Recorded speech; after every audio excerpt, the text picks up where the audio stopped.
प्रभु यीशु के नाम में आप सबको अनुग्रह व शांति बहुतायत से मिलती रहे, आमीन।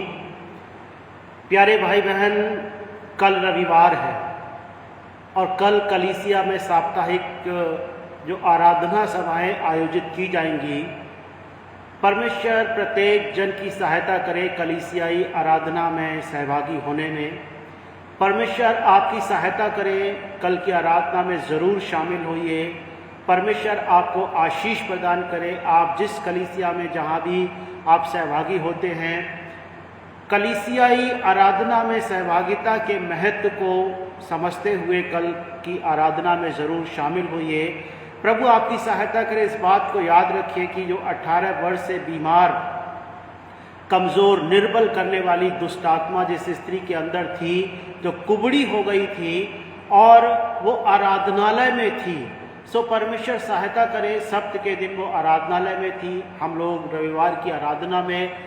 परमेश्वर चाहते हैं कि हम लोगों को हर एक को देखना चाहते हैं।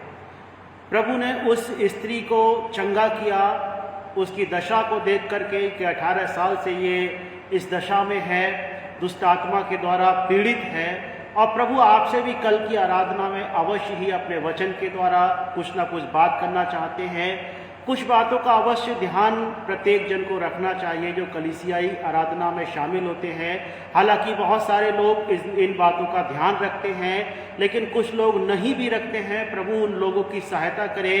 अपनी बाइबल, एक डायरी और एक पेन और अपनी पानी की बोतल ज़रूर लेकर के जाइए। प्रभु सहायता करे। जो भी आपको उचित लगता है अपनी डायरी में आप नोट कर सकते हैं। कलीसिया में बैठ करके, चर्च में बैठ करके मोबाइल को कभी ना चलाएं। ये अच्छी सभ्यता की बात नहीं है, वरन एक असभ्यता की बात है।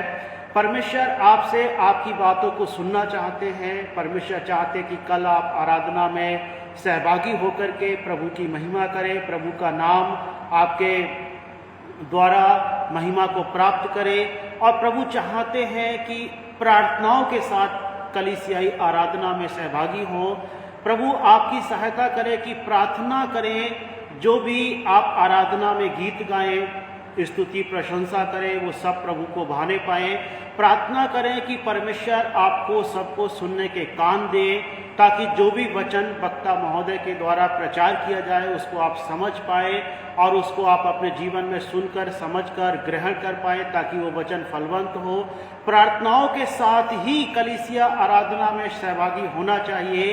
प्रार्थना कीजिए कि परमेश्वर अपने जन के द्वारा जो भी पासवान या जो भी सेवक कल आपको वचन सुनाते हैं, वो पवित्र आत्मा की अगुवाई में प्रभु के वचनों को सुनाने पाए। और सुनाने वाला, जो वचन प्रचार करने वाला, वो मनुष्य नहीं लेकिन परमेश्वर का आत्मा हो और बड़े हियाव के साथ प्रभु उन वचनों को सुनाने पाए, ताकि वो वचन आपके सबके, हम सबके जीवन में फलवंत हो। कलीसियाई आराधना के महत्व को बहुत ध्यान रखिए।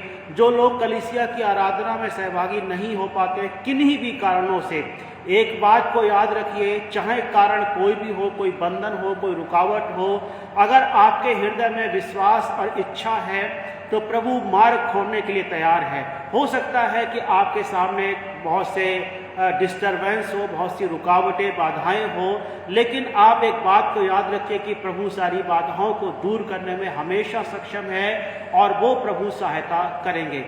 एक बात और मैं आपसे कहूँगा कि जब कलीसिया की आराधना में शामिल होते हैं, उसके बाद जो संगति होती है, एक दूसरे के साथ संगति किए बिना मत जाइए। कभी भी कलीसिया में आशीष वचन को प्राप्त किए बिना कलीसिया में से मत उठिए, ये अच्छी बात नहीं है। जो लोग प्रभु भोज में शामिल होते हैं उनको पूर्ण रूप से अपने मन को तैयार करके प्रभु के भोज में शामिल होने के लिए अपने आप को तैयार करके ही वो प्रभु के भवन में जाने पाए। बहुत सी चेतावनियां जो वचन में लिखी गई हैं, प्रभु आपसे बहुत सी अच्छी अच्छी बातें करना चाहते हैं। प्रभु आपकी बहुत सी अच्छी अच्छी बातों को सुनना चाहते हैं और प्रभु आपको आशीष देना चाहते हैं। प्रभु आपको अपनी महिमा के लिए उपयोग करना चाहते हैं। कितनी सुंदर बात होगी कि कलीसिया की आराधना में पूरे मन से, पूरे तन से, पूरे धन से आप शामिल हों। प्रभु आपको आशीष दे। सबको जय मसीह।